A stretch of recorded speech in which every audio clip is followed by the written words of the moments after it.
Hi, East Ridge Chapel class. This is going to be a different video than you've gotten from me over the course of the past few weeks, and if you'll just bear with me for a few minutes, you'll kind of see where we're going here. This is not your standard class offering. First of all, I wanted to take just a second to clarify our schedule and what we're looking at right now in terms of our services and our service offerings. There has been a lot of change. I know that it has been a very bizarre couple of weeks, couple of months. It's been a weird year.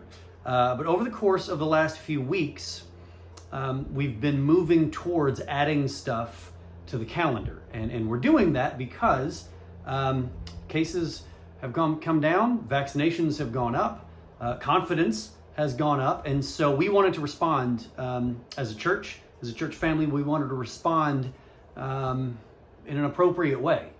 And so we've been adding some stuff over the course of the past few weeks. And in the process of doing that, we recognize, as much as I would love to feel like everyone's reading everything we're putting out, I recognize that that's not always the case, and some details can get lost in the shuffle. So I want to explain kind of where we're at.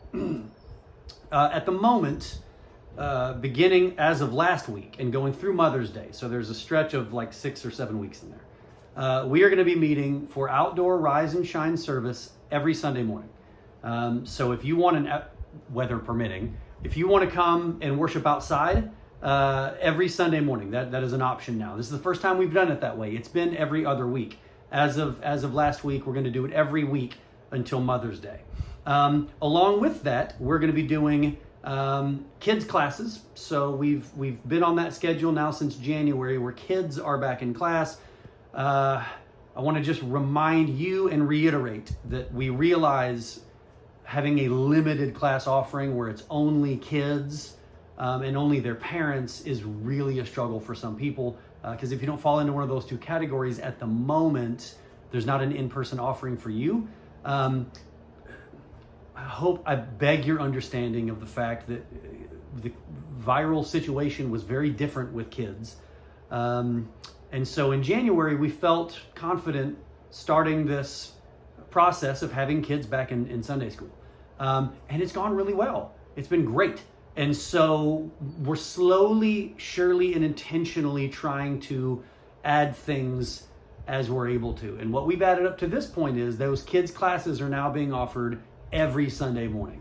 To go back to our communication, we've been saying that since late February, early March, I guess. March 3rd was the first time we really put it all the way out. We put it in some announcements prior to that, but the first time we really put it out into the world was on March 3rd. And I was surprised as of a week ago how many people still didn't know that we were moving to classes every week. So our communication, obviously, we hope everybody reads everything we put out, but you get a lot of stuff. We understand. So, class every week for kids, and then we have an adult class offering right now, but the only adult class offering we have is for the parents of those kids. And to be honest, that's the only reason we have it, is because we wanted to give parents the ability to bring their kids, and then we can't have them just milling around the hallway. So we figured we would have a class for them as well. We are actively talking, about how we can add more class time and more class experience for more people. So please bear with us. If you're feeling that sense of frustration that I want to be in a class and I want to be back, I got it. I want you there too. Trust me. So stay with us. So for the next, up until Mother's Day, that's the schedule. Then we have our 1045, our traditional 1045 service, following all of the protocols that we've been following up to this point. After Mother's Day is where things are going to change a bit. After Mother's Day, I'll announce this again. Jason will announce this again. You'll get an email again from the elders. We're going to reiterate all this again, but just so you're thinking where I'm at. After Mother's Day, you are going to see a slight change in the sense that we're moving Rise and Shine service back inside. So you're going to have a first service and a second service with kids' classes in the middle. What will that look like for the other classes, the adult classes? I don't know yet. So stay tuned. But at the moment, our plan is to just do what we're doing now, but move Rise and Shine service inside. And then also there's some pretty drastic changes to that 1045 class or 1045 service. I'm not going to go through them now. The email came on March 3rd from Jason, and it says something like our plan going forward. So go find that email and read that document. Because the questions I've gotten lately, a lot of them were answered on that document. And I think we could have done a better job of emphasizing that. All right, so that's what's happening, but things are evolving, things are changing. The thing I would ask is, as we're trying our best to add new things, read your emails, please ask any of us, hey, I'm not real clear, what's going on? We're happy to clarify. But try to take advantage of these opportunities as they're presented. We added an offering last week. You got an email on, I think, Tuesday. We're Wednesday nights now. We have an in-person offering, dinner and devotional. Our dinner and devotional has been, for my family, is the absolute highlight of our week. So I want to talk to my chapel class people for just a second. On Wednesday nights, from 6:15-ish till 7, we're just fellowshipping. We're just hanging out outside. The kids are playing on the playground. The adults are catching up, talking to people we've never talked to before. We had some visitors on Wednesday night that I really enjoyed getting to talk to. But it's just spending time together. You know, that's one of the things that's been missing for so many of us, is that time together. And Wednesday nights are a chance to do that outside. 6:15 to 7, bring your own dinner. Chick-fil-A does really good business from Eastridge from 6:15 to 7. Most people are carrying their Chick-fil-A bags. So from 6:15 to 7, it's just fellowship time and time spent together. And then we do a devotional from 7 to 7:30. So short, to the point, 7 to 7:30. Food, fellowship together from 6:15 to 7, and then devotional time from 7 to 7:30. Dave and Sherry Watlington are doing a program with the kids, and it's awesome. So if you're missing that in-person class, Wednesday nights are a great chance to do that. This past week, our content we're covering on the Wednesday night class, we're having a conversational class, Devo, around Jason's sermon topic on Sunday. And Jason was there last night. It's a lot of fun. We went through the content, Philippians chapter 2, verses 1 through 4, that he's going to be preaching on Sunday. And we really explored it. And I know, because I was in the office with him today, and boy, do I have a story about being in the office with Jason today that I'm going to save for the perfect time. It may have been the most hilarious moment I've ever had with Jason Reeves. For another time. There's a story and a picture that goes with that. Anyway, I talked to him. He and I met for a long time this morning. And I know that from that conversation last night, there's going to be some things in his sermon that he'll reemphasize. So it's a really cool experience to be able to conversationally unpack Jason's sermon on Sunday. So Wednesday nights, come and join us for that. So as I was making our class video, our little announcement video, and talking about Wednesday nights and how much I enjoy them, my kids and my wife happened to walk in. I did not plan this and but they're here. So, hey guys. Hi. Say hi to the chapel class. Hi. All right, so I got a question for you guys. What do you think about Wednesday nights? We love them. Yeah. You like Wednesday nights? Yeah, I love them. What do you love about Wednesday nights? That we get to see all our friends. And I like that we get to play anywhere we want. You do get to play anywhere you want. That's true.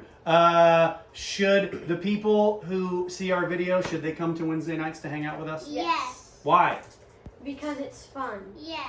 What do you think? Because they might like it. They might like it. That's true. Hey, what's all over your face? It's chips. What you been eating? Chips. Okay. All right. So Wednesdays are a great chance for us to all be together. All right. Hey, can you do me a favor? You guys walk back around this way so I can finish doing what I was doing. You got it? All right. I'm going to that was not part of what I had planned to do today. Now I need to talk about what we're going to be doing in the chapel class and what we're going to be doing with the chapel class videos. So at this point, it's been a weird cycle, right? So I'm doing the devotional on Wednesday nights, and I'm doing the class on Sunday morning. And so for the past couple of weeks, the Felt Board Stories series that we've been doing, what I didn't really explain, because it seemed like it didn't matter, we were just doing it. What I didn't really explain was that we've been kind of taking the content from our Sunday morning class, and then I give you a more preachery type version because it's just me talking. Our conversation on Sunday mornings is very conversational. But then I take that content and I put it into a video, and then I send that video out, which kind of covers the same thing we covered on Sunday morning. But I wanted to do something a little different that we're going to try. For the past few months, what we've been going through is this. It's called The Story. The story is a very broad, overarching view of the Bible story. We chose this. The reason we started to go through this is because this is what the kids are going through in the kids' classes.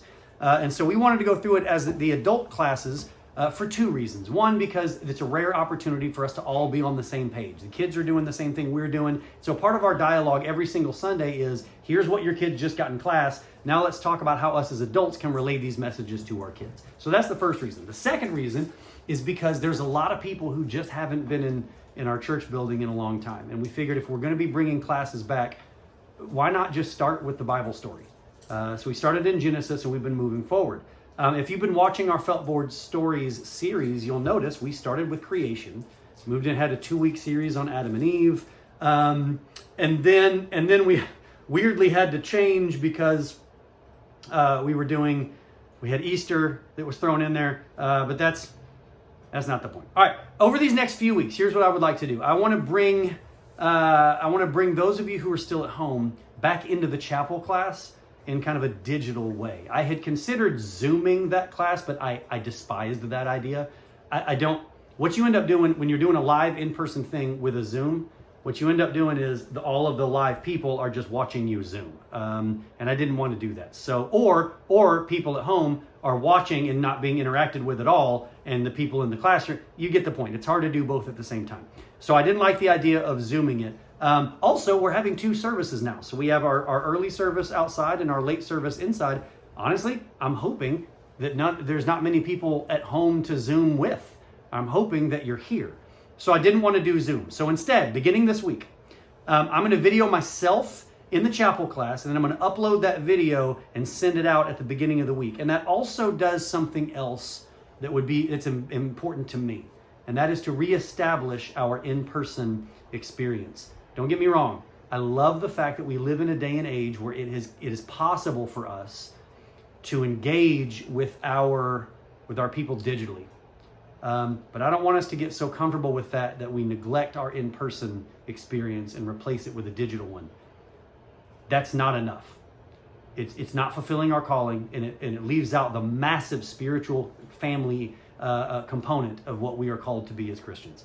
And so I'm not saying I don't want to give a digital option, but I don't want to emphasize it as much as we're emphasizing the in-person option. So I'm going to video the class this week, and then hopefully you'll see it, and it'll make you miss being in the chapel because you'll actually see the chapel.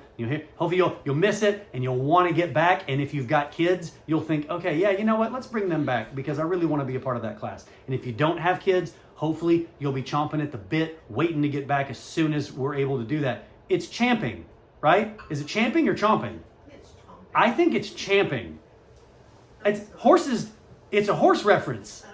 I believe it's champ. They don't chomp. They champ. I think it's champ.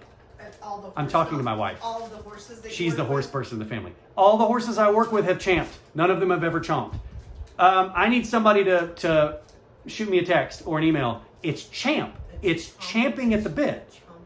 You're going to be champing at the bit to get back to church when we're able to do that. Chomping, Dad. Chomping? Mm-hmm. It's champing. I'm telling you, it's champing. All right. So I want to get you connected to our class experience in that way. So beginning this week, your class for this week, I shouldn't put that in quotes. It's not a class. It's Google says chomping. Google says. No. Google says champing. But grammar says champing versus chomping. It's going to take more research. Goodness. Is it hard to be wrong? I don't know. At this point, you're used to it though, right? Right. I have to throw fights sometimes just to keep things even. All right, I'm gonna keep talking, and hopefully, the more I talk, the more she'll forget about that 30 seconds I just gave up. All right, so I want to get you caught up, right? Beginning this week, I'm gonna video our chapel class. I'm gonna video our adult chapel class, And then I'm going to upload that video early in the week so you can see it, you can hear it, you can hear the comments, and you can experience the same thing that we're experiencing there. But I want to get you caught up because I technically haven't been clarifying that that's what we're doing. So we started in the story. We started with chapter 1. Chapter 1 was creation. I focused specifically on Adam and Eve. I want to remind you, this is a very big, broad overview. I can't hit everything. We don't try to hit everything. We try to focus on one specific moment in the narrative that we're reading. So I focused on Adam and Eve. Chapter 2, we talked about, the chapter is called God Builds a Nation. We focused on the patience of Abraham and Sarah. Then chapter 3, we focused on the story of Joseph, and we really focused on two primary takeaways. Number one, that we don't choose to be victims, but we can absolutely choose a victim mentality. Joseph's amazing story would have stopped dead in its tracks if he had chosen to be a victim of his circumstances or of the people who wronged him. He didn't. He chose to do the best he could, regardless of those things, and God blessed him immeasurably. The second thing we focused on in the story of Joseph is we talked about how important seemingly inconsequential people can be to God's plan. There's a guy in Joseph's story that gets no publicity. His name is Reuben. Had Reuben not intervened and not done what he did, Joseph's story also stops dead in its tracks.